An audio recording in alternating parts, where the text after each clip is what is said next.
새벽에 목격한 검은색 외제차. 새벽 5시 30분. 박술래는 잠에서 깼다. 나이가 들수록 잠이 줄어드는 게 당연한 이치지만 요즘은 특히 마음이 편치 않았다. 며칠 전부터 아들 민준이가 더 수척해진 것 같았다. 회사 일도 바쁜데 밤마다 배달 부업까지 뛰니 몸이 성할 리 없었다. 아이고 허리야. 술래는 침대에서 일어나 허리를 두드리며 거실로 나왔다. 아파트 베란다 너머로 동이 트기 시작했다. 그녀는 습관처럼 창문을 열어 환기를 시키려다 아래를 내려다봤다. 그런데 그 순간 그녀의 눈이 휘둥그레졌다. 저게 뭐야? 주차장에 낯선 차 한 대가 서 있었다. 검은색 BMW. 번쩍번쩍 윤이 나는 새 차였다. 그것도 자신의 아파트 주차구역, 정확히 자기 집 주차 번호판 앞에. 아니, 누가 우리 자리에. 술래는 가슴이 철렁했다. 혹시 아들이 사고라도 난 건 아닐까? 급히 안방으로 가려다 거실 소파에서 자고 있는 아들을 발견했다. 민주는 새벽 2시에 배달을 마치고 돌아와 소파에서 그대로 잠들어 있었다. 민준아. 엄마. 왜 그러세요? 민주는 몸을 뒤척이며 가까스로 눈을 떴다. 술래는 창문을 가리키며 다급하게 물었다. 저 검은 차 봤어? 우리 집 주차 자리에 있는 저거. 네. 무슨 차요? 민주는 비몽사몽 일어나 창문으로 다가갔다.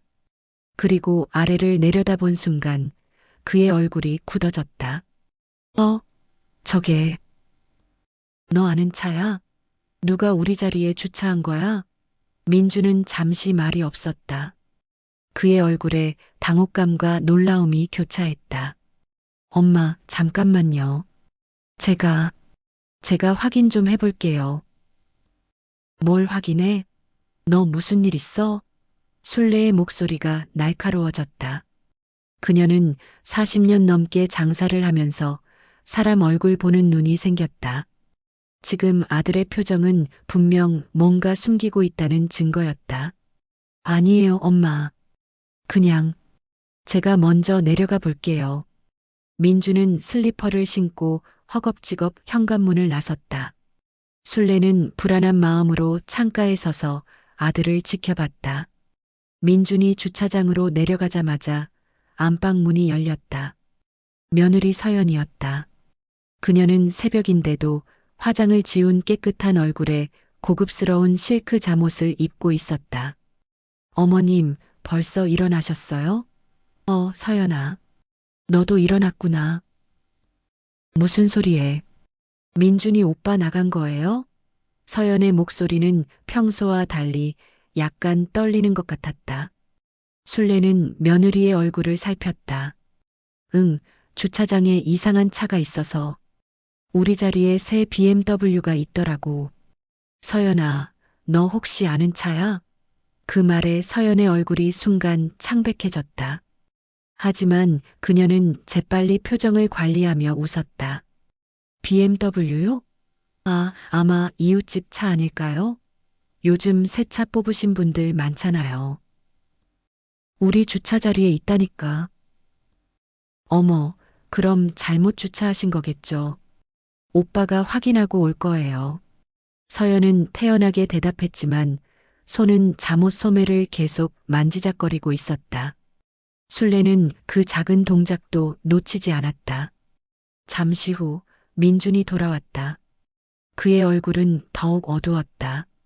엄마, 그게 뭐야? 누구 차야? 민주는 아내를 힐끗 쳐다봤다. 서연은 고개를 약간 들어 남편을 바라봤지만 아무 말도 하지 않았다. 저희 차예요. 뭐? 술래의 목소리가 거실을 가득 채웠다. 무슨 소리야? 너희가 언제 차를 샀어? BMW를? 그것도 저렇게 큰 걸? 엄마, 죄송해요. 며칠 전에 서연이가 필요하다고 해서. 필요하다고? 술래는 며느리를 돌아봤다. 서연은 여전히 침착한 표정으로 서 있었다. 어머님, 저도 이제 사회생활을 시작하려고요. 온라인 사업도 하고 거래처도 만나야 하니까 차가 필요했어요. 대중교통으로는 한계가 있잖아요. 그래서 BMW를 샀다고? 아니, 그 돈은 어디서 났어? 순례의 목소리가 떨렸다. 아들은 매일 밤늦게까지 배달을 뛰고 회사에서도 야근을 밥 먹듯 하는데 갑자기 외제차라니. 할부로 샀어요, 어머님. 10년 할부요. 10년? 10년 할부를 끼고 BMW를 샀다고? 순례는 현기증이 났다. 그녀는 소파에 주저앉으며 가슴을 쓸어내렸다. 민준아, 너 미쳤어? 너 지금 회사 월급에 배달까지 하면서 겨우 생활비 되는 거 내가 모르는 줄 알아? 거기다 10년 할부를 더 낀다고? 엄마, 제가 더 열심히 일할게요. 더 열심히? 너 요즘 얼굴 봤어? 귀신같이 생겼어. 열흘에 한 번씩 소화제 들이켜는 것도 내가 다 알아. 거실에 침묵이 흘렀다. 서연은 팔짱을 끼고 창밖을 바라봤고 민주는 고개를 푹 숙인 채 말이 없었다. 서연아. 순례가 며느리를 불렀다. 서연은 천천히 고개를 돌렸다. 너 그렇게 차가 필요했어? 남편이 매일 밤 배달 뛰는 거 보면서도 어머님, 저도 제 몫을 하려고 하는 거예요. 온라인 사업 시작하면 수익이. 온라인 사업? 넌 지난 3년 동안 온라인 사업 한다면서 뭐 한 거 있어? 작년에 그 인터넷 쇼핑몰은 어떻게 됐는데? 서연의 얼굴이 굳었다. 그건 타이밍이 안 맞았던 거예요. 이번엔 다릅니다. 뭐가 달라? 말만 그럴싸하게 하고 결과는 늘 빵 터지는 거 아니야? 엄마, 민준이 어머니를 말렸다. 그만하세요. 서연이도 나름 노력하고 있어요. 노력? 외제차 10년 할부 끼는 게 노력이야? 순례는 숨이 막혔다.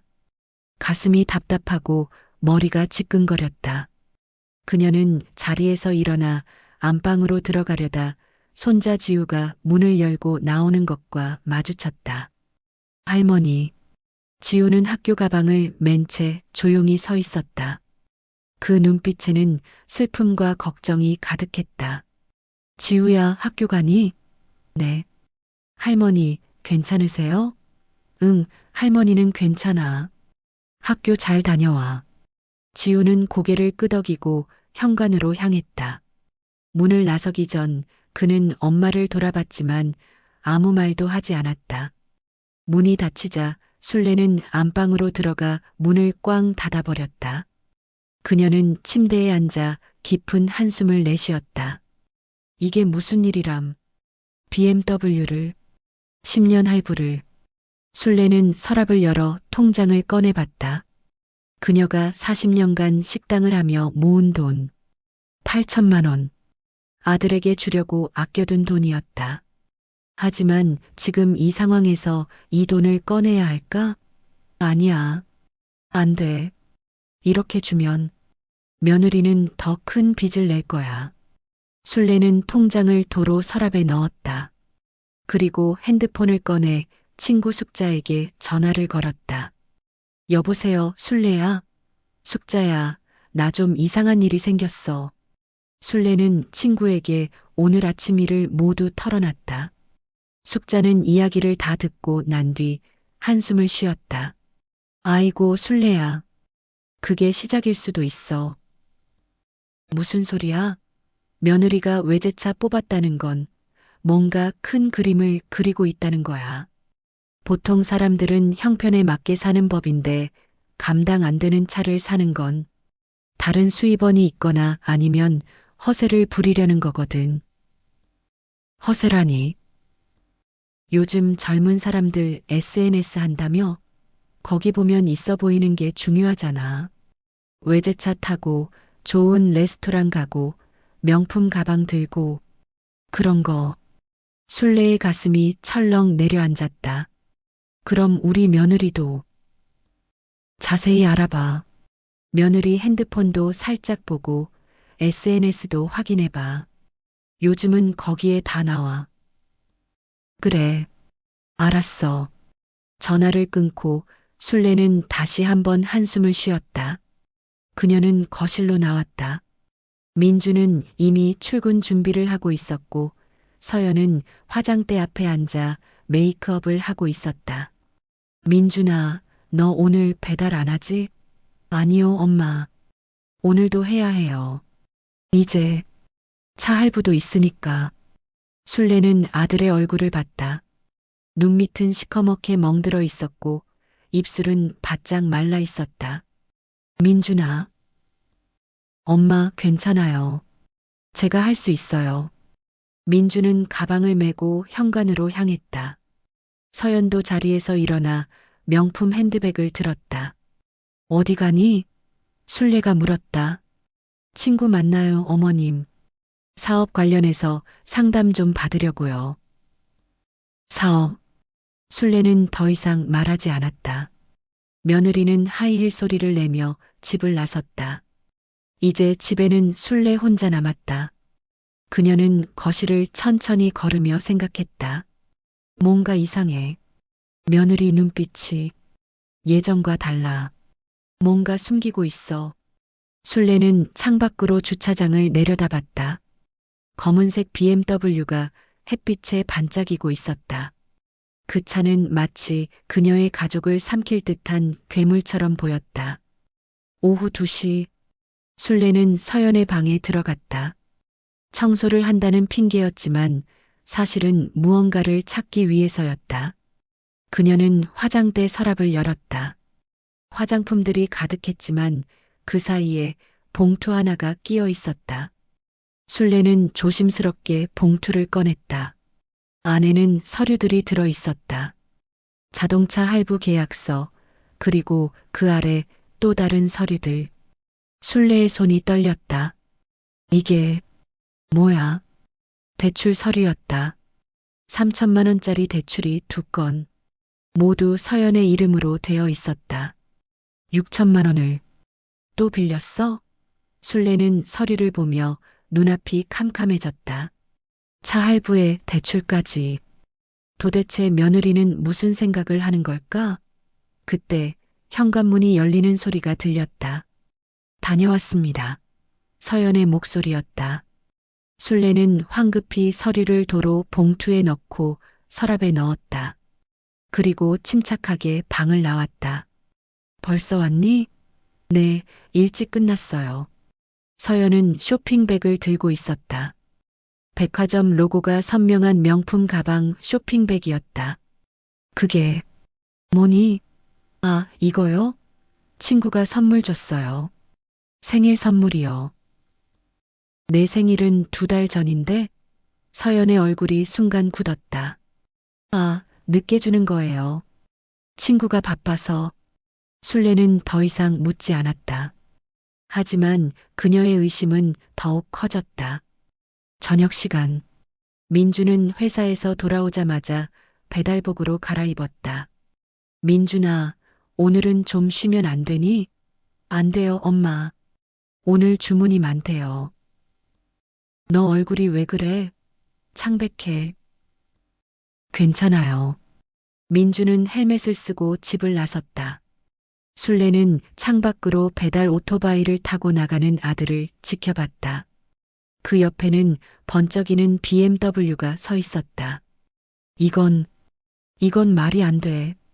술래는 결심했다. 며느리의 비밀을 파헤쳐야 한다고. 그리고 아들을 이 지옥 같은 상황에서 구해내야 한다고. 밤 11시. 술래는 잠들지 않고 거실에서 기다렸다. 서연은 안방에서 핸드폰을 보고 있었고 지우는 자기 방에서 공부하고 있었다. 자정이 넘어 민준이 돌아왔다. 그는 비틀거리며 현관문을 열었다. 민준아. 술래가 달려갔다. 민준의 얼굴은 땀범벅이었고 숨을 헐떡이고 있었다. 엄마, 좀. 민준은 그 말을 끝으로 쓰러졌다. 민준아, 민준아. 술래의 비명이 아파트를 가득 채웠다. 서연이 방에서 뛰어나왔고 지우도 놀라 문을 열었다. 119, 빨리 119 불러. 술래는 아들을 흔들며 울부짖었다. 서연은 핸드폰을 꺼내 119에 신고했다. 제발, 제발 정신 차려, 민준아. 구급차가 도착하기까지 10분. 그 10분은 술래에게 평생 중 가장 긴 시간이었다. 병원 응급실. 의사가 나와 설명했다. 과로로 인한 쇼크입니다. 극심한 스트레스와 수면 부족, 영양 불균형이 겹쳤습니다. 며칠간 입원 치료가 필요합니다. 술래는 그 자리에 주저앉았다. 서연은 멍한 표정으로 남편이 누워있는 병상을 바라봤다. 이게 다 뭐 때문이야. 술래의 목소리는 절규에 가까웠다. 그녀는 며느리를 돌아봤다. 서연은 눈물을 흘리고 있었지만 그 눈물이 진심인지 술래는 알 수 없었다. 새벽 3시, 병실은 조용했다.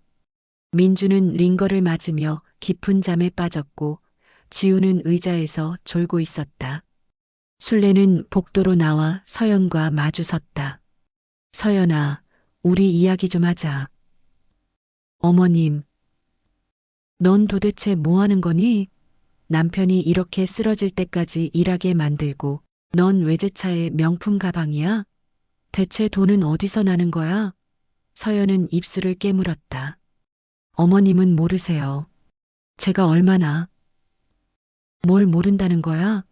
내가 3년 전에 온라인 쇼핑몰 하다가 망한 거. 그때 빚이 얼마였는지도 내가 다 알아. 서연의 얼굴이 하얗게 질렸다. 어머님이. 어떻게. 나도 눈이 있고 귀가 있어. 내가 숨기는 서류도 받고 대출 받은 것도 다 알아. 6천만 원 더 빌렸지? 서연은 말없이 고개를 숙였다. 대체 왜 그런 거야? 돈이 왜 그렇게 필요한데? 서연은 한참을 침묵하다 입을 열었다. 제가 실패한 게 분해서요. 뭐, 3년 전 사업 실패하고 저 무능력한 것 같았어요. 주변 친구들은 다 성공하는데 저만 바닥이었어요. 그래서 외제차를 산 거야? 명품을 산 거야? 적어도 겉으로는 성공한 것처럼 보이고 싶었어요. SNS에 올리면 사람들이 부러워하잖아요. 그게 위로가 됐어요. 술래는 어이가 없었다. 그게 위로야? 남편이 죽도록 일하는데? 죄송해요. 저도 잘못된 거 알아요. 서연은 바닥에 주저앉아 울기 시작했다. 하지만 술래의 분노는 가라앉지 않았다. 서연아, 넌 지금 당장 그 차 팔아. 그리고 명품들도 다 팔아. 알았지? 네. 그리고 앞으로 내가 하는 말 잘 들어. 내가 다시 한 번이라도 이런 짓 하면 난 가만히 있지 않을 거야. 술래는 병실로 돌아갔다. 그녀는 아들의 손을 잡으며 눈물을 흘렸다. 민준아, 엄마가 널 지켜줄게. 하지만 술래는 몰랐다. 이건 시작일 뿐이라는 것을. 며느리의 빚은 생각보다 훨씬 깊은 곳까지 뻗어 있었고 더 큰 비밀이 그녀를 기다리고 있다는 것을. 다음 날 아침 술래는 민준의 핸드폰에 걸려온 전화 한 통을 받았다. 여보세요. 이민준 씨 맞으신가요? 저희 대부업체인데요. 연체된 이자가. 네. 대부업체요? 네. 작년에 대출 받으신 5천만 원에 대한. 술래의 손에서 핸드폰이 떨어졌다. 5천만 원. 대부업체. 연체. 술래의 머릿속이 하얗게 변했다. 이게 대체 얼마나 더 있는 거야? 숨겨진 빚의 실체 대부업체라고요? 술래는 바닥에 떨어진 핸드폰을 주워들며 다시 물었다. 전화 너머 목소리는 차갑고 사무적이었다. 네, 맞습니다. 작년 3월에 이민준 명의로 대출받으신 5천만 원에 대한 이자가 2달째 연체 중입니다. 빠른 시일 내에 입금 부탁드립니다. 잠깐만요. 제가 지금 상황 파악이 안 되는데 그 대출은 언제 받은 거고 원금과 이자는 얼마나 됩니까?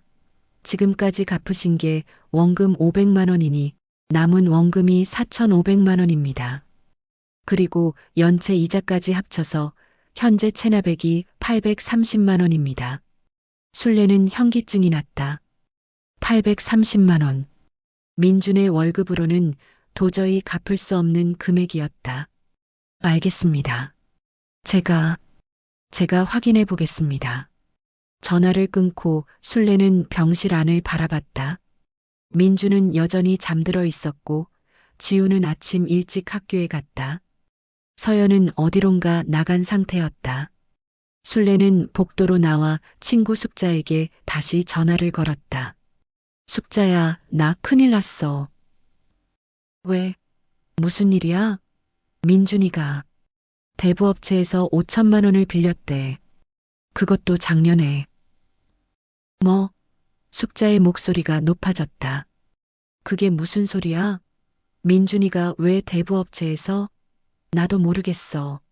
며느리 몰래 빌린 건지 아니면 며느리가 시킨 건지. 술래야, 당장 며느리 잡아. 그리고 따져 물어봐. 이건 단순한 문제가 아니야. 알았어. 고마워. 술래는 전화를 끊고 서연에게 문자를 보냈다. 당장 병원 와. 급한 일 있어. 30분 후 서연이 병원에 도착했다. 그녀는 여전히 깔끔한 옷차림에 화장을 하고 있었지만 얼굴에는 불안한 기색이 역력했다. 어머님, 무슨 일이세요? 술래는 서연을 복도 구석으로 데리고 갔다. 그리고 낮지만 단호한 목소리로 물었다. 민준이가 대부업체에서 5천만 원 빌린 거 알고 있었어? 서연의 얼굴이 순간 굳었다. 그녀는 고개를 돌리며 말했다. 네. 네. 알고 있었다고? 그럼 왜 나한테 말 안 했어? 어머님한테 말씀드리면 걱정하실까 봐요. 걱정? 지금 민준이가 쓰러져서 병원에 입원해 있는데 그게 걱정보다 더한 거 아니야? 서연은 입술을 깨물었다. 술래는 한 발 더 다가서며 물었다. 그 돈 어디다 썼어? 5천만 원을. 차도 아니고 집도 아니고. 대체 어디다 썼냐고. 저. 서연은 말을 잇지 못했다. 술래는 그녀의 팔을 잡았다. 서연아, 지금 거짓말하면 안 돼. 우리 가족이 다 무너지는 거야. 솔직하게 말해. 서연은 한참을 망설이다 입을 열었다. 3년 전, 제가 온라인 쇼핑몰 사업 실패하고 빚이 2억이었어요. 2억? 그렇게 많았어? 네. 재고 물품값이랑 사무실 월세, 직원 급여까지 합쳐서. 그리고 그걸 갚으려고 이것저것 손을 댔는데 빚이 늘어만 갔어요. 그래서 작년에 민준 오빠 명의로 대출받아서 급한 빚부터 갚았어요. 제 명의로는 더 이상 대출이 안 나와서. 술래는 머리를 감싸쥐었다. 그럼 지금 남은 빚이 얼마야? 정확하게 말해봐. 서연은 핸드폰을 꺼내 메모장을 보여줬다. 거기에는 각종 대출 내역이 빼곡히 적혀 있었다. 제1금융권 대출 서연명에 3천만 원. 제2금융권 대출 서연명에 3천만 원. 대부업체 대출 민준명에 4,500만 원. 자동차 할부 7천만 원 10년 할부. 신용카드 빚 1천만 원. 총 1억 8,500만 원. 술래는 그 숫자를 보며 다리에 힘이 풀렸다. 그녀는 벽에 기대어 겨우 몸을 지탱했다. 이게 말이 돼? 1억 8천만 원을 어떻게 갚아? 저도 방법을 찾고 있어요. 그래서 다시 사업을 시작하려고. 사업? 너 3년 전에도 사업한다고 2억을 날렸잖아. 또 사업해서 빚을 더 늘릴 거야? 서연은 아무 말도 하지 못했다. 술래는 깊은 숨을 들이쉬고 내쉬었다. 그리고 냉정하게 말했다. 서연아, 지금부터 내 말 잘 들어. 첫째, 그 BMW 당장 팔아. 할부 남은 거 정리하고 남는 돈으로 대부업체 빚부터 갚는 거야. 하지만 그 차는 제가. 둘째, 내가 가진 명품 가방, 옷, 액세서리 전부 중고 거래로 팔아. 그것도 빚 갚는 데 보태는 거야.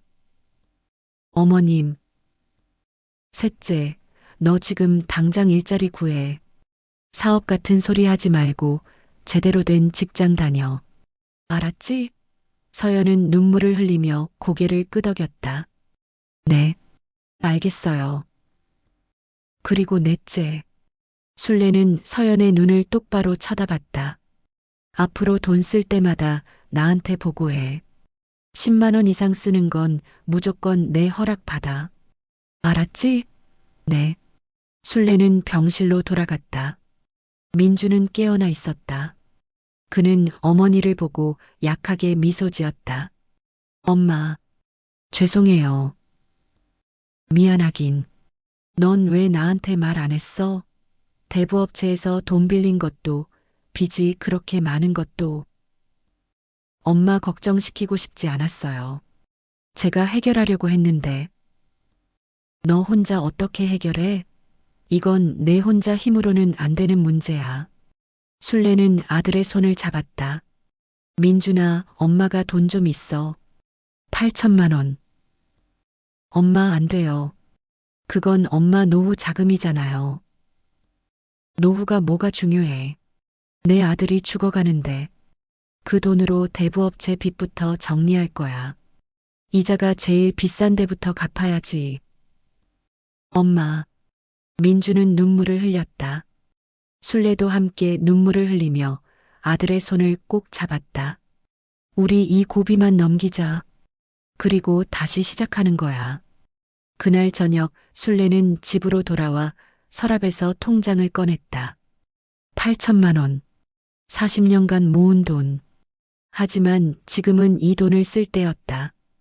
다음 날 술래는 대부업체를 직접 찾아갔다. 차가운 사무실 분위기와 무뚝뚝한 직원들. 술래는 떨리는 손으로 입금 증명서를 내밀었다. 5천만 원 전액 상환합니다. 직원은 서류를 확인하고 끄덕였다. 네, 확인되었습니다. 대출 계약이 종료되었습니다. 그럼 이제 우리 아들한테 전화 안 하는 거죠? 네, 더 이상 연락드리지 않겠습니다. 술래는 안도의 한숨을 내쉬었다. 하지만 이제 남은 빚은 1억 3천만 원. 그리고 그녀의 통장 잔고는 3천만 원. 집으로 돌아오는 길, 술래는 친구 숙자와 카페에서 만났다. 술래야, 너 얼굴 왜 그래? 많이 상한 것 같은데. 응, 오늘 대부업체 빚 정리하고 왔어. 그래, 그럼 다행이네. 그게 제일 급한 불이었잖아. 근데 숙자야, 난 이해가 안 가. 우리 며느리가 왜 저렇게 됐을까? 처음엔 착하고 알뜰한 애였는데. 숙자는 커피를 한 모금 마시고 말했다. 술래야, 요즘 젊은 사람들 세상은 우리랑 달라. SNS라는 게 있잖아. 거기 보면 남들은 다 잘 사는 것처럼 보이거든. 명품 들고, 외제차 타고, 좋은 레스토랑 가고, 그런 거 보다 보면 자기도 모르게 비교하게 되고 자존감이 떨어지는 거지. 그래도 그렇지. 감당도 안 되는 빚을 내면서까지. 그게 바로 함정이야. 한번 빠지면 헤어나오기 힘들어. 겉으로는 화려해 보이지만 속은 텅텅 빈 거지. 술래는 한숨을 쉬었다. 이제 어떻게 해야 하지? 며느리가 진짜 변할 마음이 있는지 지켜봐야지. 말만 그럴싸하게 하고 또 빚내면 그땐 정말로 포기해야 할 수도 있어. 포기? 응. 이혼도 생각해야 할 수 있다는 거야. 아들이 계속 며느리 빚 때문에 고생하면 결국 아들 인생도 망가지거든. 술래는 그 말에 가슴이 철렁했다. 이혼. 그녀는 평생 그런 생각을 해본 적이 없었다. 저녁 때 집에 도착하니 서연이 거실에 앉아 노트북을 보고 있었다. 술래는 조심스럽게 다가갔다. 뭐해? 아, 어머님. 구인 사이트 보고 있어요. 일자리 알아보려고요. 그래. 찾은 거 있어? 몇 군데 눈여겨보고 있어요. 다음 주에 면접 잡혔어요. 어디? 화장품 회사 영업직이요. 제가 전에 백화점에서 일했으니까 관련 경험이 있어서요. 술래는 끄덕였다. 그래, 잘했어. 그리고 차는 팔았어? 네. 오늘 중고차 업체에 넘겼어요. 할부 남은 거 정리하고 나니까 1천만 원 남았어요. 그걸로 신용카드 빚 갚을게요.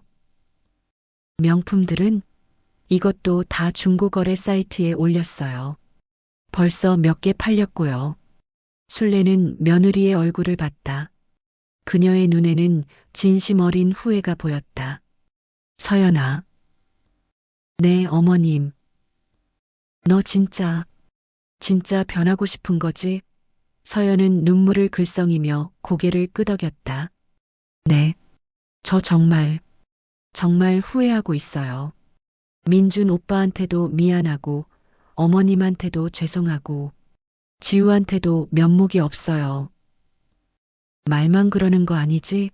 아니에요. 제가 증명할게요. 앞으로 제 월급 통장도 어머님이 관리하세요. 제가 믿을 수 없으시면 그렇게 하는 게 맞아요. 술래는 며느리의 진심을 느꼈다. 적어도 지금은. 알았어. 그럼 내가 믿어볼게. 하지만 한 번만 더 이상한 짓 하면 그땐 정말 끝이야. 알았지? 네, 어머님. 명심하겠습니다. 그날 밤 술래는 침대에 누워 생각했다. 과연 며느리가 진짜 변할 수 있을까? 아니면 또다시 같은 실수를 반복할까? 다음 날 아침 술래는 민준을 퇴원시켜 집으로 데려왔다. 의사는 당분간 휴식을 취하라고 권했지만 민준은 회사에 나가야 한다고 고집했다. 민준아, 며칠만 쉬어. 회사에 병가네. 안 돼요, 엄마. 지금 프로젝트가 중요한 시기라서. 내 몸이 더 중요하지. 프로젝트가 중요해. 결국 술래의 고집에 민주는 일주일 병가를 냈다. 그 일주일 동안 술래는 아들을 극진히 돌봤다. 보양식을 해주고 약을 챙기고 충분히 쉬게 했다. 서연은 매일 구직 활동을 했다. 그리고 일주일 후 그녀는 화장품 회사에 합격했다. 어머님, 붙었어요. 서연은 기쁜 얼굴로 달려왔다. 술래도 반가웠다. 그래, 잘 됐다. 월급은 얼마야? 250만 원이요. 시작 급여치고는 괜찮은 편이래요. 좋아. 그럼 그 돈으로 빚 갚기 시작하자. 서연은 고개를 끄덕였다. 그녀의 눈에는 희망이 보였다. 한 달이 지났다. 서연은 매일 출근했고 민주는 회사에만 집중했다. 배달 부업은 그만뒀다. 술래가 강력하게 반대했기 때문이다. 이제 서연이가 일하니까 내가 더 벌 필요 없어. 건강이 우선이야. 가족의 분위기는 조금씩 나아졌다. 저녁에는 함께 식사하고 주말에는 공원에 산책도 갔다.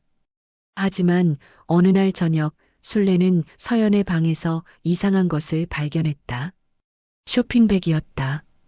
명품 브랜드 쇼핑백. 서연아, 이게 뭐야? 서연은 당황한 표정으로 대답했다. 아, 그거요?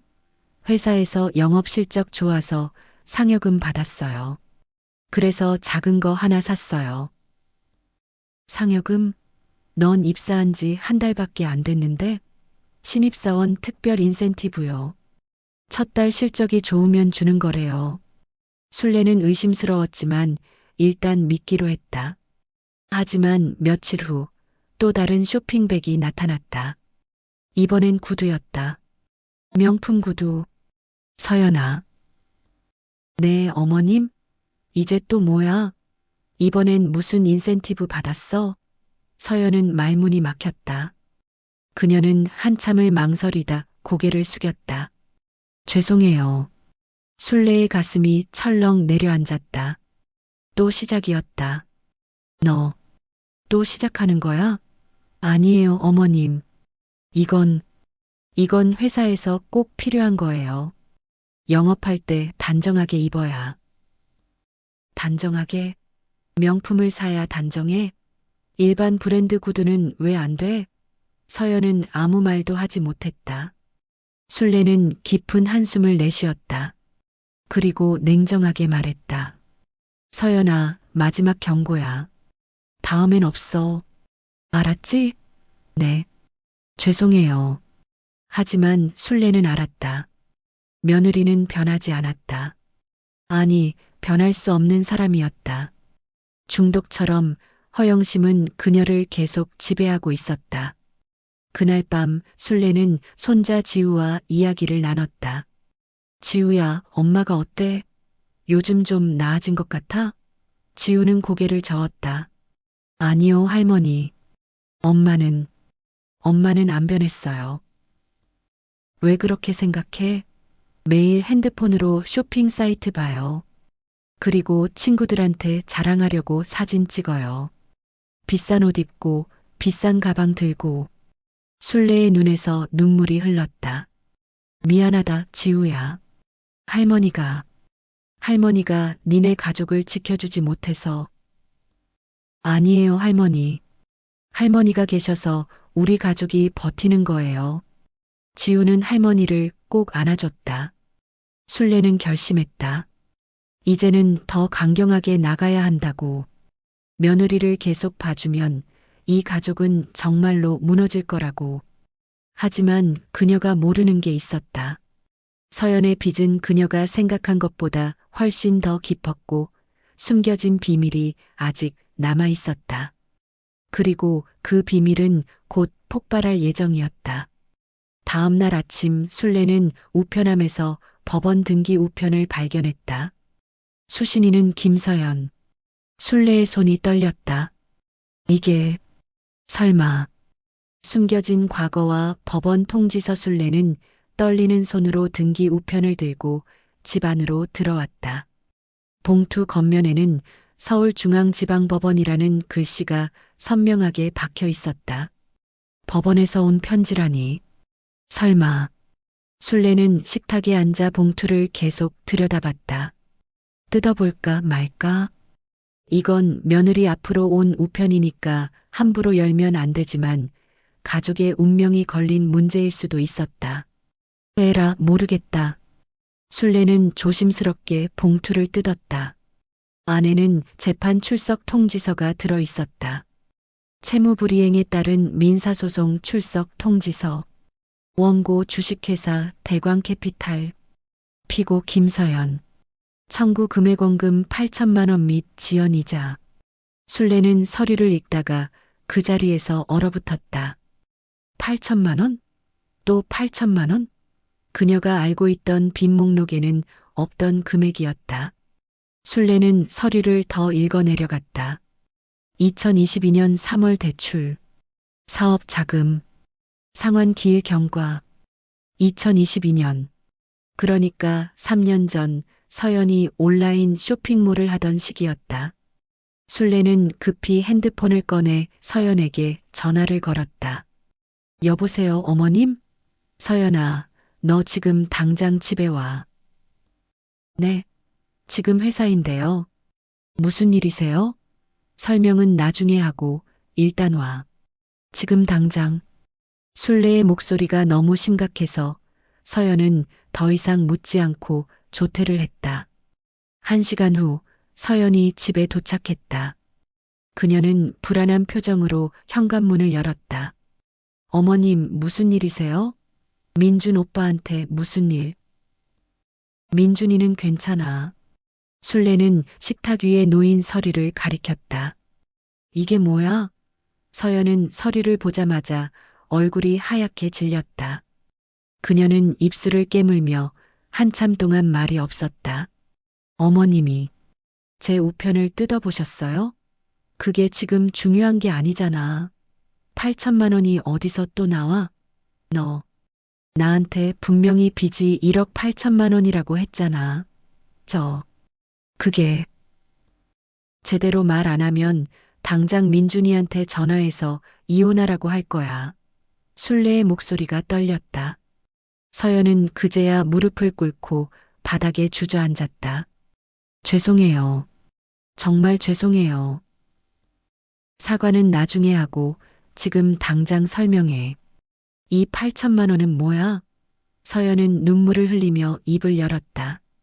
3년 전에 쇼핑몰 사업할 때 대광 캐피탈이라는 데서 빌린 거예요.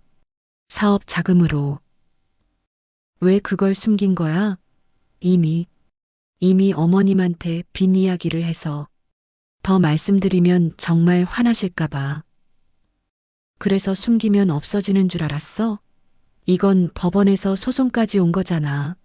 저도 어떻게 해야 할지 몰랐어요.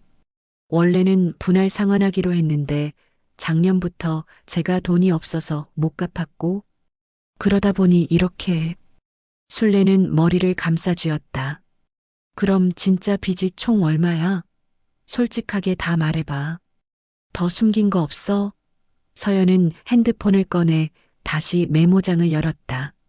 그리고 떨리는 손으로 술래에게 보여줬다. 제1금융권 대출 서연명에 3천만 원. 제2금융권 대출 서연명에 3천만 원. 대광캐피탈 대출 서연명에 8천만 원. 자동차 할부 정리 완료. 신용카드 빚 정리 완료. 추가 개인 빚 친구에게 빌림 2천만 원. 총 1억 6천만 원. 술래는 그 숫자를 보며 숨이 막혔다. 친구한테 빌린 2천만 원은 또 뭐야? 2년 전에 급하게 돈이 필요해서 친한 언니한테 빌렸어요. 갚겠다고 약속했는데 아직 못 갚았어요. 그 언니는 뭐라고 해? 지금은 연락을 안 받아요. 제가 못 갚으니까. 술래는 한숨을 길게 내쉬었다. 서연아, 너 이렇게 살 거야? 평생 빚에 쪼들리면서? 아니에요. 제가 열심히 일해서 갚을게요. 열심히 일해서? 내 월급이 250만 원인데 거기서 생활비 빼고 빚 이자 내고 나면 남는 게 뭐가 있어? 서연은 아무 대답도 하지 못했다. 술래는 자리에서 일어나 창밖을 바라봤다. 하늘은 맑았지만 그녀의 마음은 먹구름으로 가득했다. 서연아, 나 너한테 물어볼 게 있어. 네. 너 왜 이렇게 됐어? 처음 우리 집에 며느리로 왔을 때는 안 그랬잖아. 검소하고 알뜰하고 민준이 잘 챙기고. 그땐 내가 너를 진짜 딸처럼 아꼈어. 근데 언제부터 이렇게 변한 거야? 서연은 한참 동안 침묵하다 입을 열었다. 제가 원래 가난했어요, 어머님. 가난? 너희 부모님 괜찮으신 분들 아니었어? 겉으로만 그랬어요. 사실은 저희 아버지가 사업 실패하셔서 빚이 많았어요. 어머니는 그 빚 갚으려고 공장에서 일하셨고, 술래는 처음 듣는 이야기였다. 그래서 저는 평생 가난하게 살고 싶지 않았어요. 친구들이 예쁜 옷 입고 명품 가방 들고 다닐 때 저는 시장에서 산 옷 입고 다녔어요. 대학교 다닐 때도 알바 3개씩 하면서 공부했고, 그래서 민준이를 만났을 때 괜찮은 사람이라고 생각해서 결혼한 거야? 아니에요. 전 민준 오빠를 진심으로 좋아했어요. 오빠는 제가 가난해도 무시하지 않았거든요.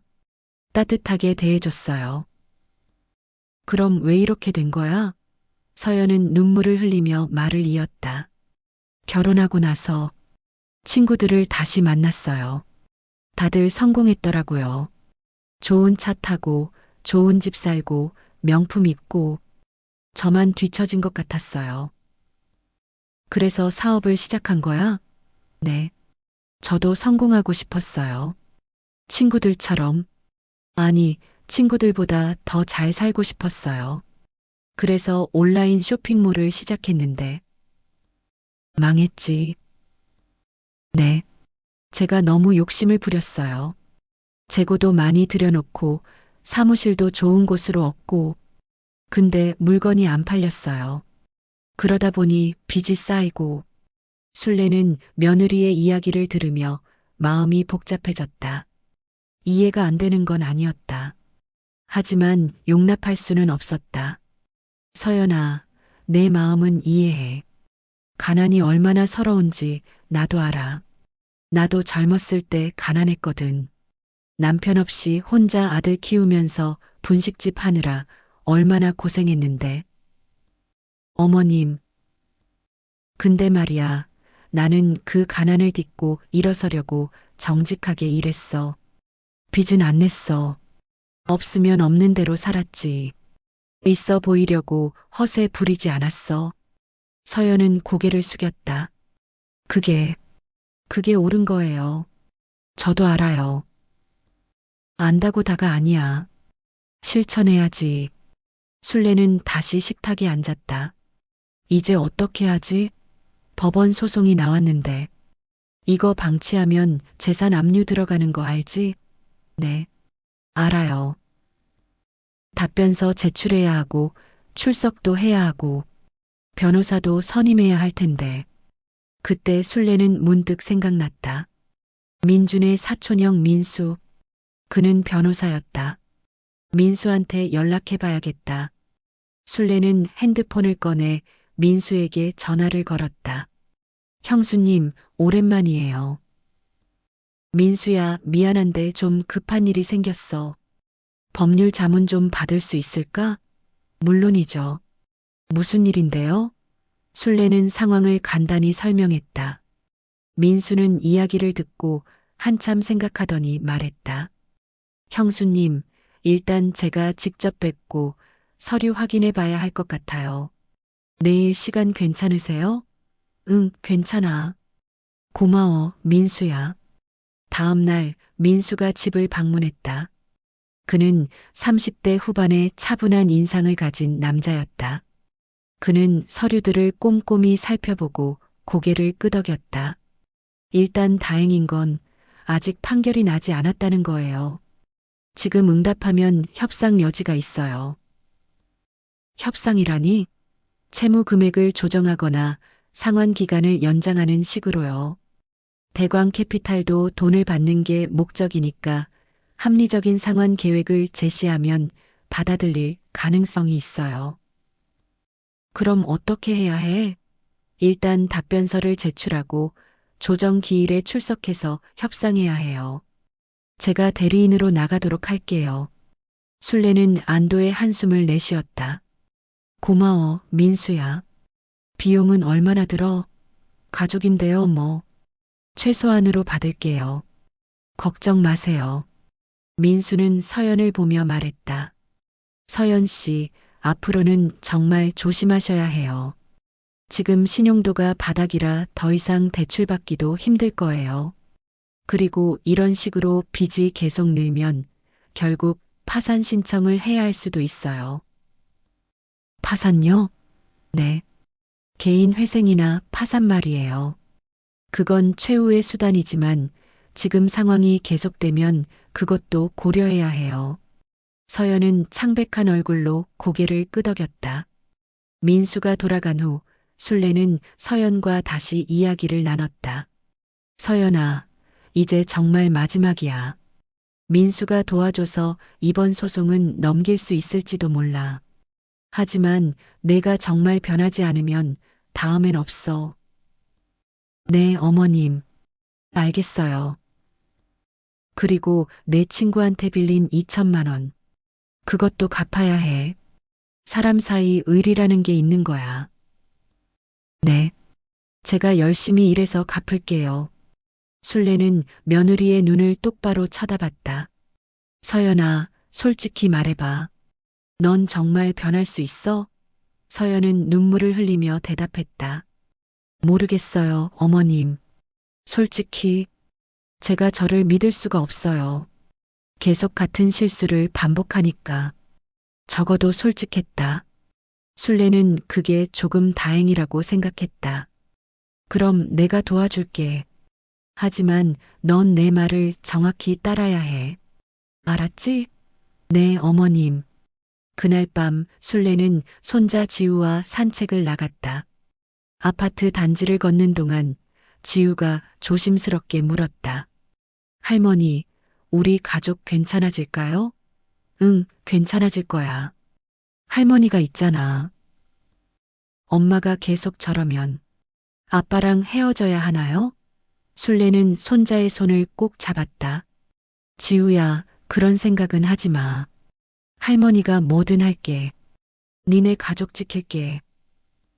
고마워요, 할머니. 하지만 술래도 알고 있었다. 이건 쉽지 않을 거라고. 며느리는 중독처럼 허영에 빠져 있었고 그 중독에서 벗어나는 건 결코 쉽지 않을 거라고. 며칠 후 민수로부터 전화가 왔다. 형수님, 좋은 소식이에요. 대광 캐피탈이랑 협상됐어요. 정말? 네. 원금 8천만 원을 5년간 분할 상환하기로 했어요. 월 130만 원 정도 내면 돼요. 그 정도면 할 수 있겠네. 그리고 지연 이자는 탕감받았어요. 그쪽에서도 소송 길어지는 거 원치 않으니까요. 술래는 안도했다. 적어도 한 고비는 넘긴 것 같았다. 하지만 그날 저녁 또 다른 문제가 터졌다. 서연의 친구가 집으로 찾아온 것이다. 초인종이 울리고 술래가 문을 열자 30대 후반으로 보이는 여자가 서 있었다. 혹시 김서연 씨 계신가요? 누구신데요? 저 서연이 친구 박미경이에요. 서연이한테 돈 빌려준 사람인데. 술래의 얼굴이 굳었다. 들어오세요. 미경은 거실에 앉아 술래를 마주봤다. 그녀의 얼굴에는 분노가 가득했다. 어머님, 죄송하지만 서연이 제 돈 언제 갚을 건지 물어보러 왔어요. 2년이 넘었는데 아직도 소식이 없어요. 얼마를 빌려줬는데요? 2천만 원이요. 2년 전에 급하다고 해서 빌려줬는데 한 푼도 안 갚고 연락도 안 받아요. 바로 그때 서연이 퇴근해서 집에 들어왔다. 미경을 보자 그녀의 얼굴이 창백해졌다. 미경아. 서연아, 너 나한테 이럴 거야? 우리 고등학교 때부터 친구 아니었어? 미안해. 내가 돈이 없어서. 없긴 뭐가 없어? SNS 보니까 명품 가방에 비싼 레스토랑 가고 그럴 돈은 있으면서 내 돈은 못 갚아? 술래는 상황을 정리해야겠다고 생각했다. 미경 씨, 진정하세요. 서연이가 잘못한 건 맞아요. 하지만 지금 당장은 돈이 없어요. 시간을 좀 주시면 분할로라도 갚을게요. 어머님이 대신 갚아주실 거예요? 제가 직접 관리해서 갚도록 하겠습니다. 미경은 한참을 생각하다 고개를 끄덕였다. 알겠어요. 그럼 매달 50만 원씩 갚아주세요. 2년이면 다 갚을 수 있잖아요. 그렇게 하죠. 미경은 자리에서 일어섰다. 서연아, 나 정말 실망했어. 우리 친구 사이였는데 이렇게 될 줄 몰랐어. 미경이 나간 후 술래는 서연을 쳐다봤다. 이제 됐니? 친구까지 잃었어. 서연은 바닥에 주저앉아 울었다. 제가 미쳤어요. 술래는 더 이상 아무 말도 하지 않았다. 그저 며느리가 우는 것을 지켜볼 뿐이었다. 그날 밤 술래는 민준과 단둘이 이야기를 나눴다. 민준아, 엄마가 솔직히 물어볼게. 넌 서연이랑 계속 살고 싶어? 민준은 놀란 표정으로 어머니를 봤다. 엄마, 무슨 소리예요? 이혼 생각해 본 적 없어?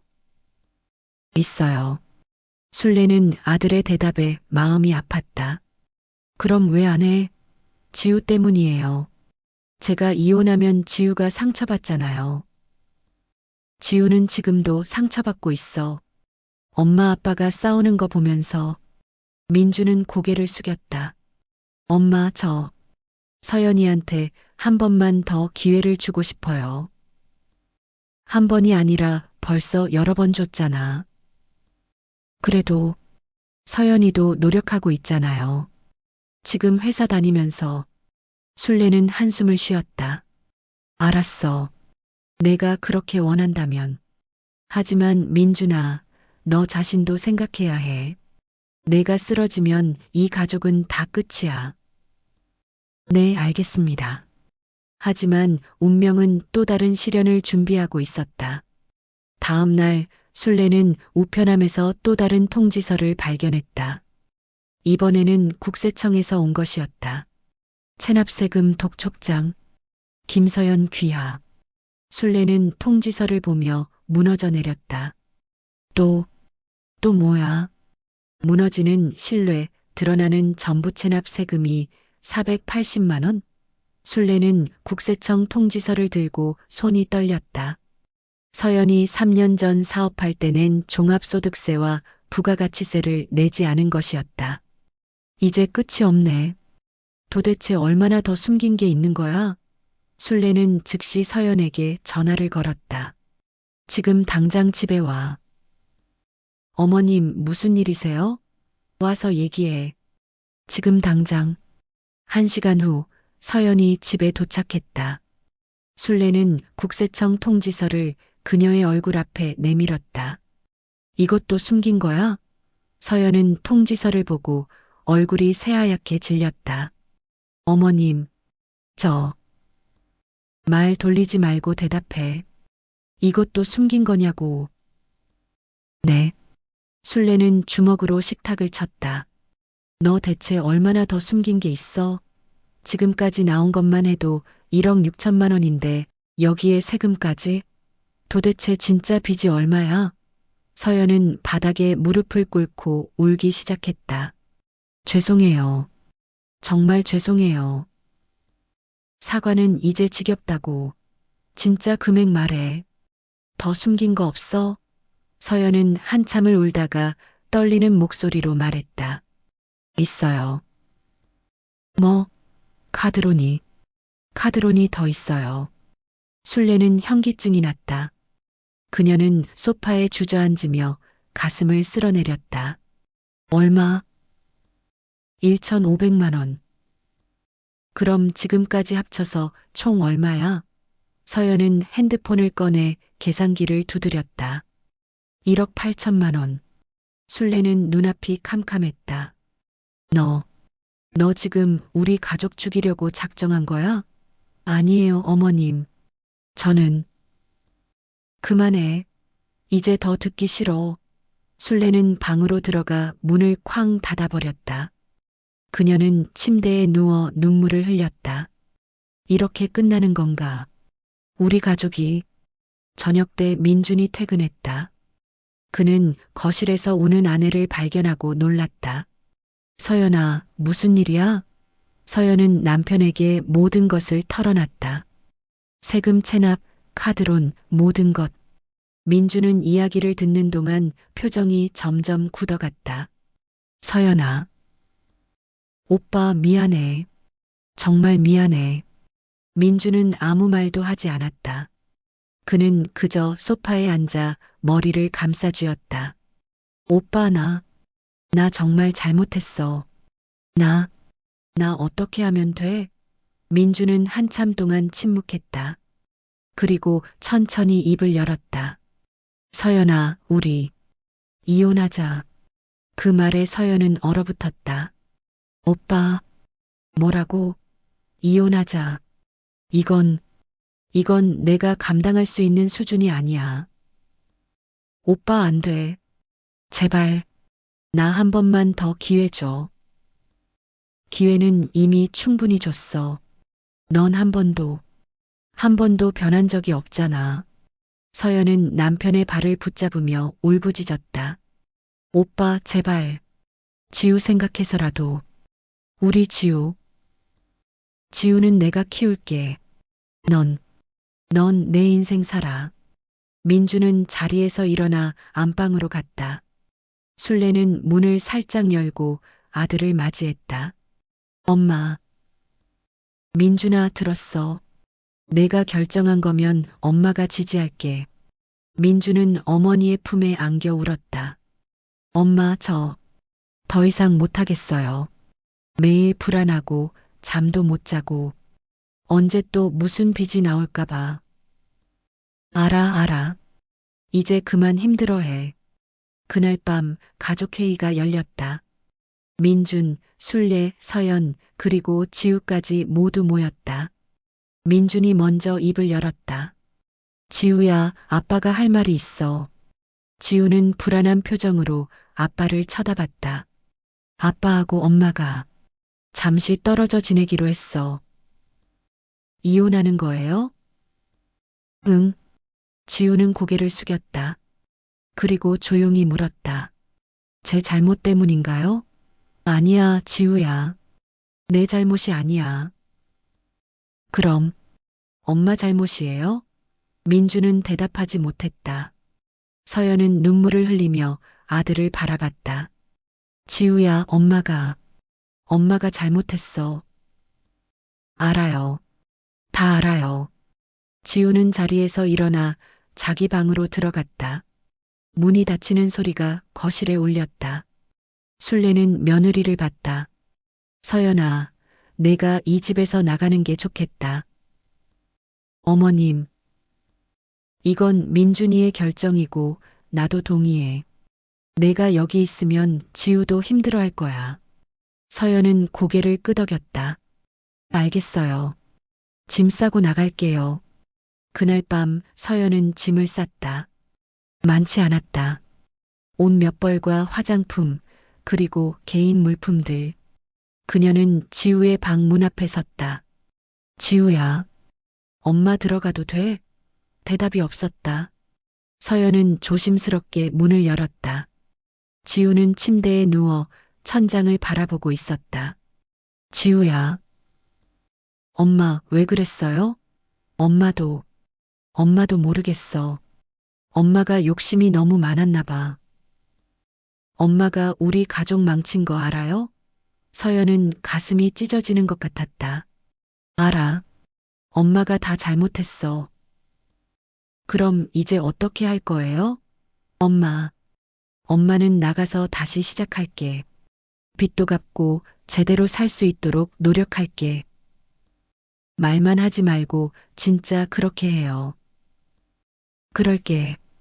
약속할게. 서연은 아들을 안으려 했지만 지우는 몸을 돌렸다. 엄마, 이제 가요. 아빠랑 할머니 기다리잖아요. 서연은 눈물을 흘리며 방을 나왔다. 현관에서 민준과 술래가 기다리고 있었다. 서연은 두 사람을 번갈아 보며 말했다. 오빠, 어머님, 정말 죄송했어요. 제가 너무 못났어요. 서연아, 이제 내 인생 살아. 그리고 빚은 내가 책임져야 해. 네, 알고 있어요. 민준이 명의로 된 대부업체 빚, 그거는 내가 정리했으니까. 나머지는 내 이름으로 된 거니까 내가 갚아. 네. 서연은 가방을 들고 현관문을 나섰다. 문이 닫히는 순간 그녀의 눈에서 눈물이 쏟아졌다. 술래와 민주는 거실로 돌아왔다. 두 사람은 소파에 나란히 앉아 한동안 말이 없었다. 엄마, 제가 잘한 건가요? 잘했어. 너 더 이상 힘들어하지 않아도 돼. 근데 왜 이렇게 허전하죠? 그래도 12년을 함께 산 사람인데 허전한 게 당연하지. 민주는 어머니의 어깨에 머리를 기댔다. 엄마, 고마워요. 엄마가 없었으면 전 진작에 무너졌을 거예요. 무슨 소리야? 넌 내 아들인데. 다음 날부터 집은 조용했다. 서연이 없는 집. 아침 식사를 준비하는 것도, 빨래를 하는 것도 순례의 몫이 되었다. 지우는 학교에 갔고 민주는 회사에 갔다. 일주일이 지났다. 그동안 서연에게서 연락은 없었다. 순례는 가끔 며느리가 궁금했지만 연락하지 않았다. 어느 날 저녁 순례는 친구 숙자와 전화 통화를 했다. 그래, 결국 이혼했구나. 응, 어쩔 수 없었어. 그래도 순례 너는 잘한 거야. 계속 참고 살면 민준이가 죽었을 거야. 그래. 근데 숙자야, 나 요즘 이상한 생각이 들어.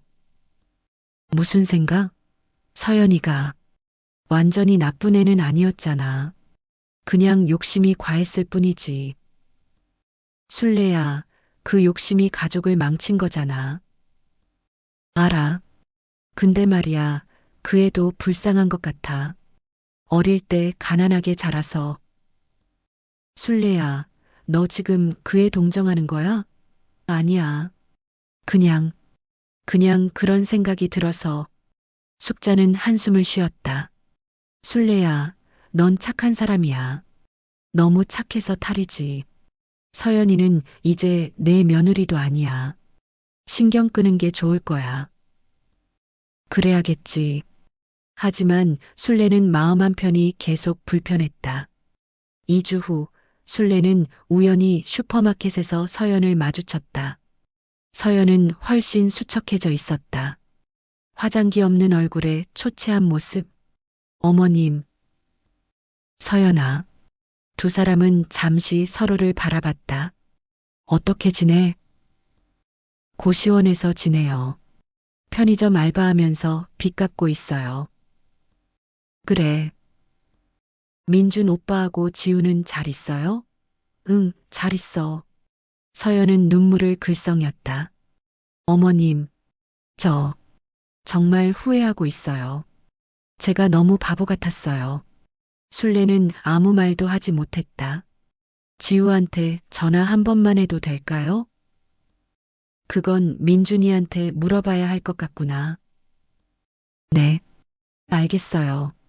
서연은 장바구니를 들고 가려다 돌아서며 말했다. 어머님, 제가 어머님께 진 건 평생 갚아도 못 갚을 것 같아요. 정말, 정말 죄송했어요. 순례는 고개를 끄덕였다. 서연이 사라진 후 순례는 한동안 그 자리에 서 있었다. 집으로 돌아온 순례는 민준에게 서연을 만난 이야기를 했다. 아들아, 서연이가 지우한테 전화하고 싶대. 안 돼요, 엄마. 왜? 지우가 이제야 안정을 찾았어요.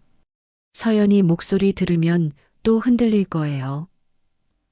그래도 엄마잖아.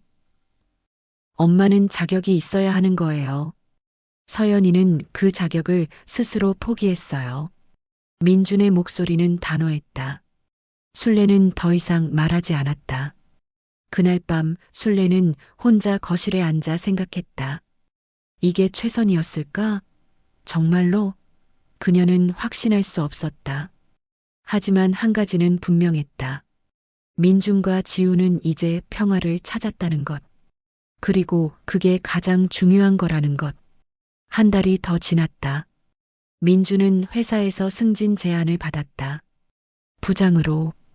월급도 100만 원 올랐다. 엄마, 제가 승진했어요. 정말? 축하한다, 아들. 이제 좀 살 것 같아요. 빚도 없고 스트레스도 없고. 민준의 얼굴에는 오랜만에 환한 미소가 떠올랐다. 순례는 아들의 그 미소를 보며 안도했다. 이제 좀 살 수 있겠구나. 하지만 그날 저녁 순례는 우편함에서 또 다른 편지를 발견했다. 발신인은 김서연. 순례는 편지를 열었다. 어머님께 먼저 제가 저지른 모든 잘못에 대해 다시 한번 사죄드립니다. 제가 얼마나 큰 잘못을 했는지 이제야 깨달았습니다. 지금 저는 편의점에서 일하면서 하루하루 버티고 있습니다. 빚을 갚기 위해 그리고 제 인생을 다시 세우기 위해 노력하고 있습니다. 민준 오빠와 지우에게 전화하거나 만나고 싶지만 제게는 그럴 자격이 없다는 걸 압니다. 하지만 언젠가는 제가 변했다는 걸 보여드리고 싶습니다. 어머님, 평생 감사하고 죄송합니다. 김서연 올림 순례는 편지를 읽으며 눈물을 흘렸다. 그녀는 편지를 접어 서랍에 넣었다. 그날 밤 순례는 지우와 이야기를 나눴다. 지우야, 엄마한테서 편지 왔다. 읽고 싶지 않아요. 그래, 알았어. 할머니, 전 엄마가 미워요. 미워도 괜찮아. 내 감정이니까. 근데 가끔은 엄마가 보고 싶어요. 지우의 눈에서 눈물이 흘렀다. 순례는 손자를 꼭 안아줬다. 울어도 돼. 할머니가 있잖아. 지우는 할머니 품에서 한참을 울었다. 순례는 생각했다. 이 상처들이 아무는데 시간이 얼마나 걸릴까? 그리고 정말로 아물기는 할까? 하지만 한 가지는 확실했다. 그녀가 이 가족을 지켜낼 거라는 것. 어떤 일이 있어도. 그리고 어쩌면 언젠가는 서연도 진짜로 변할 수 있을지 모른다는 희망. 그 작은 희망을 순례는 마음 한편에 간직했다. 3개월이 흘렀다. 가을이 깊어지고 겨울이 다가왔다. 순례의 집은 조용하지만 평화로웠다. 민주는 부장으로 승진한 후 일에 집중했고 지우는 학교 생활에 적응하며 조금씩 밝아졌다. 하지만 순례는 가끔 서연 생각이 났다. 그 편지 이후로 연락은 없었지만 며느리가 어떻게 지내는지 궁금했다. 어느 날 순례는 친구 숙자와 카페에서 만났다. 순례야, 너 요즘 표정이 밝아졌다. 그래, 민준이도 지우도 잘 지내니까 마음이 편해. 다행이네. 그래도 가끔은 서연이 생각나지? 응, 가끔. 숙자는 커피를 한 모금 마시고 말했다. 순례야, 너무 미안해하지 마. 내가 잘못한 게 아니야. 알아. 근데 그 애도 불쌍하더라고. 마트에서 봤을 때 완전히 다른 사람 같았어. 그럼 그게 약이지 뭐. 사람은 밑바닥까지 가봐야 깨닫는 거야. 순례는 고개를 끄덕였다. 그날 저녁 순례는 집에 돌아와 서랍을 열었다. 서연의 편지가 그대로 있었다. 그녀는 편지를 다시 읽었다. 정말 변했을까? 아니면 또 같은 실수를 반복하고 있을까? 다음 날 순례는 용기를 내어 서연에게 전화를 걸었다. 여보세요? 서연의 목소리는 지쳐 있었다. 서연아, 나야. 어머님. 어머님? 어떻게? 편지 받았어. 그래서 전화해봤어. 서연은 한참 동안 말이 없었다. 그리고 떨리는 목소리로 말했다. 어머님, 감사합니다. 어떻게 지내? 편의점에서 일하고, 주말에는 식당에서 설거지도 해요. 빚 갚으려면 더 벌어야 해서요. 많이 힘들겠다. 괜찮아요. 제가 자초한 일이니까요. 순례는 잠시 망설이다 물었다. 서연아, 우리 한번 만날까? 정말요? 응. 얘기 좀 하고 싶어서. 네. 언제가 좋으세요? 이번 주 토요일 괜찮아? 네, 좋아요. 토요일 오후 순례는 약속 장소인 카페로 향했다. 서연은 이미 와서 기다리고 있었다. 그녀는 더욱 수척해져 있었고 옷차림도 소박했다. 어머님, 앉아. 두 사람은 마주 앉았다. 서연은 긴장한 표정으로 손을 꼭 쥐고 있었다. 서연아, 요즘 어떻게 지내는지 궁금해서. 편의점이랑 식당에서 일해요. 아침 8시부터 밤 12시까지. 힘들지만 괜찮아요. 빚은 얼마나 갚았어? 지금까지 500만 원 정도요. 아직 멀었지만 포기하지 않을 거예요. 순례는 며느리의 눈을 봤다. 예전에 그 허영심 가득한 눈빛은 사라지고 진지하고 담담한 눈빛이 있었다. 서연아, 솔직히 말해줘. 너 정말 변했어? 서연은 고개를 끄덕였다. 네, 이번엔 진짜예요. 제가, 제가 밑바닥까지 가봤어요. 고시원에서 혼자 지내면서 하루에 라면 하나로 버티면서 제가 얼마나 어리석었는지 깨달았어요. 후회돼? 네, 정말 많이요. 민준 오빠한테도, 지우한테도, 어머님한테도 다 미안해요. 술래는 한참을 생각하다 입을 열었다. 서연아, 내가 너한테 제안이 하나 있어. 네, 내가 정말 변했다는 걸 증명하고 싶으면 내 밑에서 일해봐. 어머님 밑에서요? 응, 나 예전에 분식집 했던 거 알지? 그 가게를 다시 열까 생각 중이야. 거기서 너랑 같이 일하는 거야. 서연은 놀란 표정으로 술래를 봤다. 어머님, 제가, 제가 그럴 자격이 있을까요? 자격은 내가 만드는 거야. 진짜 변했다면 내 밑에서 일하면서 증명해봐. 감사합니다, 어머님. 서연의 눈에서 눈물이 흘렀다. 일주일 후 술래는 예전에 운영하던 분식집 자리를 다시 임대했다. 가게는 낡았지만 아직 쓸만했다. 그녀는 서연과 함께 가게를 청소하고 정리했다. 서연아, 여기서 우리 다시 시작하자. 네, 어머님. 두 사람은 며칠 동안 가게를 정비했다. 서연은 묵묵히 일했다. 청소도 하고 집기도 닦고 메뉴판도 새로 만들었다. 민주는 어머니의 결정을 듣고 놀랐다. 엄마, 서연이랑 다시 일한다고요? 응. 그 애한테 기회를 한 번 더 주고 싶어서. 엄마가 고생하실 텐데. 괜찮아. 엄마가 하고 싶어서 하는 거야. 그래도 민준아, 넌 내 일에 집중해. 엄마 걱정은 하지 마. 민주는 더 이상 말하지 않았다. 하지만 그의 얼굴에는 복잡한 감정이 어려 있었다.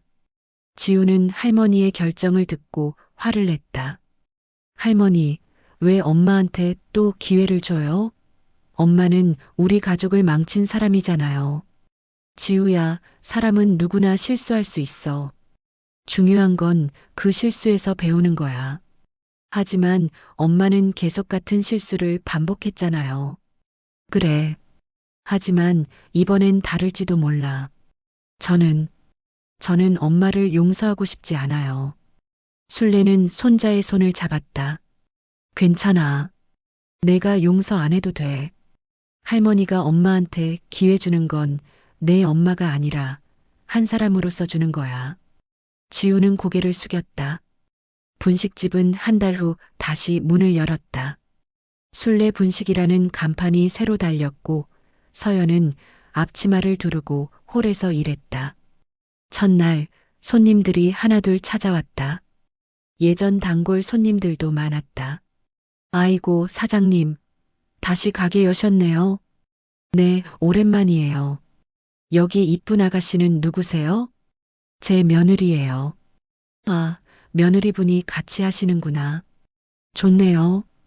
서연은 손님들에게 친절하게 음식을 서빙했다. 떡볶이, 김밥, 튀김. 모두 술래가 직접 만든 음식들이었다. 가게는 생각보다 잘 됐다. 술래의 손맛을 기억하는 단골들이 다시 찾아왔고 새로운 손님들도 늘어났다. 서연은 매일 새벽 5시에 일어나 가게로 갔다. 술래와 함께 재료를 준비하고 손님들을 맞이했다. 밤 9시까지 일하고 집으로 돌아가는 그녀의 얼굴에는 피곤함과 동시에 보람도 있었다. 어머님, 오늘도 수고하셨어요. 너도 수고했어. 오늘 손님 많았지? 네, 정신없었어요. 근데 기분이 좋았어요. 제가 누군가에게 도움이 된다는 느낌? 술래는 며느리의 그 말에 미소를 지었다. 그래, 그게 바로 일의 보람이야. 2달이 지났다. 서연은 월급으로 받은 돈으로 꾸준히 빚을 갚아 나갔다. 술래는 그녀에게 넉넉한 월급을 줬고 서연은 그 돈을 한 푼도 낭비하지 않았다. 어느 날 서연은 순례에게 통장을 보여줬다. 어머님, 지금까지 1천만 원 갚았어요. 그래, 대단한데? 아직 멀었지만 포기하지 않을게요. 순례는 며느리의 어깨를 두드렸다. 잘하고 있어. 그날 저녁 순례는 민준에게 전화를 했다. 민준아, 서연이가 요즘 정말 열심히 일해. 빚도 1천만 원 갚았대. 그래요? 다행이네요. 민준아, 너 서연이 생각 안 나? 민준은 한참 동안 침묵했다. 가끔 생각나요. 근데 엄마, 저 아직은 만날 준비가 안 됐어요. 알았어. 천천히 생각해. 크리스마스가 다가왔다. 순례는 가게 장식을 하며 서연에게 물었다. 서연아, 크리스마스 때 뭐 할 거야? 저요? 그냥 고시원에서 쉴 것 같아요. 우리 집에 와서 저녁 먹을래? 서연은 놀란 표정으로 순례를 봤다. 어머님, 괜찮을까요? 민준 오빠랑 지우가. 내가 말해볼게. 너도 가족이었잖아. 크리스마스 이브. 순례는 민준과 지우에게 말했다. 서연이도 우리 집에서 저녁 먹자고 했어. 엄마, 그건 한 끼 밥만 같이 먹는 거야. 복잡하게 생각하지 마. 민준은 망설이다 고개를 끄덕였다. 알겠습니다. 지우도 괜찮지? 지우는 고개를 돌렸다. 싫어요. 지우야. 할머니가 하라면 하겠지만 전 엄마랑 말 안 할 거예요. 순례는 손자의 마음을 이해했다. 괜찮아. 내 속도대로 해. 크리스마스 이브 저녁. 서연이 조심스럽게 초인종을 눌렀다. 순례가 문을 열었다. 들어와. 네. 어머님. 서연은 선물 봉투를 들고 들어왔다.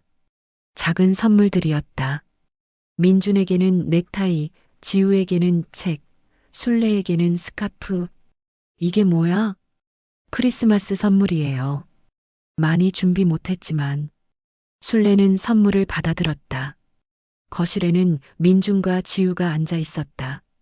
서연은 그들을 보고 눈물이 핑 돌았다. 오빠, 지우. 민준은 어색하게 고개를 끄덕였고 지우는 고개를 돌렸다. 저녁 식사가 시작됐다. 순례가 정성껏 준비한 음식들이 식탁에 가득했다. 분위기는 어색했지만 적어도 함께 앉아 있었다. 서연아, 많이 먹어. 네, 어머님. 서연은 조용히 밥을 먹었다. 가끔 민준과 지우를 쳐다봤지만 두 사람은 눈을 마주치지 않았다. 식사 후 지우가 먼저 자리에서 일어났다. 할머니, 저 방에 들어갈게요. 응, 그래. 지우는 서연을 힐끗 보고는 방으로 들어갔다. 서연의 눈에서 눈물이 흘렀다. 지우가 저를 많이 미워하나 봐요. 민준이 입을 열었다. 당연하지 않아? 내가 우리 가족을 어떻게 만들었는데. 미안해, 오빠. 미안하다고 다 되는 건 아니야. 알아. 하지만 나 정말 변했어. 이번엔 진짜야. 민주는 서연을 쳐다봤다. 증명해봐. 말로만 하지 말고. 그럴게. 시간이 걸리더라도 내가 변했다는 걸 보여줄게. 순례가 끼어들었다. 민준아, 서연이 요즘 정말 열심히 일해. 엄마가 보증할게. 엄마가 속으시는 거 아니에요? 아니야. 엄마는 사람 보는 눈이 있어. 서연이는 진짜 변했어. 민주는 한숨을 쉬었다. 알겠어요. 하지만 저는 아직 준비가 안 됐어요. 괜찮아. 천천히 해. 서연은 일어서며 말했다. 오늘 초대해 주셔서 감사해요. 저 이만 갈게요. 조심히 들어가. 서연이 문을 나서려는데 지우가 방에서 나왔다. 엄마. 서연은 멈춰섰다. 응? 엄마가 정말 변했는지 나도 지켜볼게요. 지우야. 하지만 아직은 엄마를 용서할 수 없어요. 서연은 고개를 끄덕였다. 알았어. 엄마가 증명할게. 지우는 다시 방으로 들어갔다. 서연은 눈물을 닦으며 집을 나섰다. 술래는 창밖으로 며느리가 사라지는 모습을 지켜봤다. 잘할 수 있을 거야. 이번엔 진짜 달라. 6개월이 지났다. 서연은 꾸준히 가게에서 일했고 빚도 착실히 갚아나갔다. 이제 남은 빚은 1억 원. 여전히 많았지만 포기하지 않았다. 어느 날 가게에 민준이 찾아왔다. 서연은 놀라서 그를 쳐다봤다. 오빠, 안녕, 서연아. 무슨 일이야? 그냥 내가 어떻게 지내는지 궁금해서. 서연은 민준을 식탁에 앉히고 떡볶이를 내왔다. 엄마 손맛 그대로네. 어머님이 만드셨어. 나는 그냥 심부름꾼이야. 민준은 떡볶이를 먹으며 서연을 쳐다봤다. 서연아, 너 많이 변했다. 정말? 응. 예전엔 내 얼굴에 항상 불만이 있었는데 지금은 평온해 보여. 서연은 눈물이 핑 돌았다. 오빠, 나 정말 후회했어. 내가 너무 욕심이 많았어. 알아. 오빠한테 너무 미안해. 민주는 서연의 손을 잡았다. 서연아, 나도 미안해. 내가 더 강하게 말했어야 하는데 그러지 못했어. 아니야, 오빠 잘못 아니야. 두 사람은 한참 동안 서로를 바라봤다. 서연아, 우리 다시 시작할 수 있을까? 서연은 눈을 크게 떴다. 오빠, 무슨 말이야? 나 너랑 다시 시도해보고 싶어. 하지만 조건이 있어. 뭔데? 내가 정말 변했다는 걸 계속 증명해야 해. 그리고 다시는 거짓말하지 않아야 해. 약속할게. 절대 거짓말 안 할게. 민주는 미소를 지었다.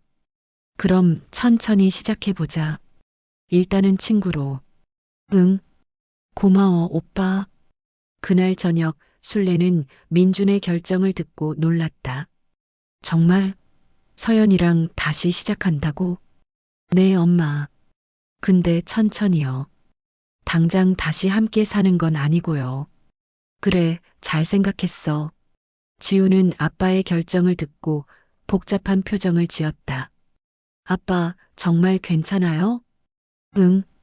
엄마가 정말 변했다는 걸 아빠도 봤어. 저는 아직 괜찮아. 내 속도대로 해. 아빠는 엄마를 다시 믿어보고 싶어서 그러는 거야. 1년이 지났다. 서연은 계속 가게에서 일했고 빚은 절반 가까이 갚았다. 민준과의 관계도 조금씩 회복됐다. 주말에는 함께 영화를 보고 가끔 식사도 했다. 지우도 조금씩 마음을 열기 시작했다. 처음에는 말도 안 하던 지우가 이제는 가끔 엄마에게 학교 이야기를 했다. 엄마, 오늘 시험 봤어. 그래. 어땠어? 괜찮았어. 엄마가 응원해준 거 생각하면서 했어. 서연은 눈물을 흘렸다. 고마워, 지우야. 어느 봄날 술래는 서연에게 말했다. 서연아, 이제 너 민준이네 집으로 돌아가는 게 어때? 어머님, 정말요? 응, 넌 충분히 증명했어. 이제 다시 가족이 될 시간이야. 하지만 아직 빚이 많이 남았는데, 그건 함께 갚으면 돼. 가족이잖아. 서연은 술래를 꼭 안았다. 어머님, 정말 감사해요. 어머님이 아니었으면 저 여기까지 못 왔을 거예요. 아니야. 내가 스스로 해낸 거야. 며칠 후 서연은 다시 집으로 돌아갔다. 민준과 지우는 그녀를 반갑게 맞이했다. 엄마, 다시 돌아온 거 환영해. 지우가 처음으로 환한 미소를 지었다. 서연은 아들을 꼭 안았다. 고마워, 지우야. 엄마가 정말 잘할게. 알아. 엄마가 노력하는 거 다 봤어. 그날 저녁 가족 넷이 함께 식탁에 앉았다. 술래가 만든 음식들이 가득했다. 자, 다 같이 건배. 네 사람은 잔을 부딪혔다. 우리 가족, 앞으로 행복하자. 식사를 하면서 서연이 말했다. 어머님 앞으로 어머님께 매달 생활비 드릴게요. 제가 벌어서요. 그건 내가 빚 다 갚고 나서 해. 아니에요. 어머님이 저한테 해주신 것을 생각하면 이건 당연한 거예요. 술래는 며느리의 손을 잡았다. 고마워, 서연아. 내가 이렇게 변해줘서 제가 더 감사하죠. 어머님이 포기하지 않으셨으니까요. 민준이 끼어들었다. 우리 이제 새로 시작하는 거야. 과거는 과거고. 응, 그래. 앞으로만 보자. 지우가 말했다. 할머니, 우리 가족 이제 괜찮은 거죠? 술래는 손자의 머리를 쓰다듬었다. 그럼 우리 가족 이제 정말 괜찮아. 저녁 식사 후 술래는 베란다에 나가 밤하늘을 바라봤다. 별들이 반짝이고 있었다. 힘든 시간이었지만 이제 끝났구나. 그녀는 깊은 숨을 들이쉬고 내쉬었다. 가슴이 편안했다. 문이 열리고 서연이 나왔다. 어머님, 추우신데 들어가세요. 응, 그래야지. 근데 서연아. 네. 내가 이렇게 변해줘서 정말 고마워. 엄마로서, 시어머니로서, 진심으로 자랑스러워. 서연은 눈물을 흘렸다. 어머님, 제가 할 말이에요. 어머님이 포기하지 않으셨으니까 제가 여기 있는 거예요. 우리 이제 진짜 가족이야. 네, 어머님. 두 사람은 함께 집 안으로 들어갔다. 거실에서는 민준과 지우가 텔레비전을 보며 웃고 있었다. 술래는 그 모습을 보며 미소 지었다. 이것이 행복이구나. 이것이 진짜 가족이구나. 그날 밤 술래는 일기를 썼다. 오늘 우리 가족이 다시 하나가 됐다. 힘든 시간도 있었고 상처도 많았지만 결국 우리는 이겨냈다. 서연이가 변한 것도 기적이지만 민준이가 용서한 것도 지우가 마음을 연 것도 모두 기적이다. 사람은 누구나 실수한다. 중요한 건 그 실수에서 배우고 다시 일어서는 것이다. 서연이는 그걸 해냈다. 나는 오늘 깨달았다. 진정한 사랑은 상대방을 포기하지 않는 것이다. 끝까지 믿어주고 기회를 주는 것이다. 우리 가족, 이제 정말 행복하게 살 수 있을 것 같다. 그리고 술래는 일기장을 덮고 잠자리에 들었다. 편안한 미소를 지으며. 에필로그 5년 후 술래 분식은 동네에서 가장 인기 있는 가게가 되었다. 술래와 서연은 여전히 함께 가게를 운영했고 이제는 지점도 2개나 냈다. 서연은 모든 빚을 갚았다. 그리고 이제는 저축도 하고 있었다. 하지만 예전처럼 허영심에 돈을 쓰지 않았다. 검소하고 알뜰하게 살았다. 민주는 임원으로 승진했고 지우는 대학생이 되었다. 가족은 매주 일요일마다 함께 식사를 했다. 어느 일요일 네 사람은 공원을 산책했다. 할머니는 정말 대단해요. 지우가 말했다. 왜? 우리 가족을 지켜주셨잖아요. 할머니가 아니었으면 우리 진작에 망했을 거예요. 술래는 웃으며 말했다. 아니야. 너희가 스스로 해낸 거야. 할머니는 그냥 옆에 있었을 뿐이야. 서연이 끼어들었다. 아니에요, 어머님. 어머님이 저를 포기하지 않으셨으니까 제가 여기 있는 거예요. 민준도 말했다. 맞아요, 엄마. 엄마가 우리 가족의 기둥이에요. 술래는 가족들의 얼굴을 하나하나 쳐다봤다. 모두 행복한 미소를 짓고 있었다. 우리 가족, 정말 오래오래 행복하게 살자. 네. 네 사람은 손을 잡고 공원을 걸었다. 봄바람이 따스하게 불어왔다. 벚꽃이 흩날렸다. 술래는 생각했다. 인생은 참 알 수 없는 것이구나. 가장 힘들 때가 바로 변화의 시작이었던 것처럼 우리는 고난을 통해 더 강해졌고 상처를 통해 더 사랑하는 법을 배웠다. 그녀는 하늘을 올려다봤다. 맑고 푸른 하늘이 펼쳐져 있었다. 세상을 사는 모든 시어머니들에게 그리고 며느리들에게 가족은 쉽게 포기하는 게 아니에요. 끝까지 믿어주고 기회를 주세요. 그러면 기적이 일어날 수 있어요. 순례는 다시 앞을 보며 걸었다. 가족들과 함께 행복한 미소를 지으며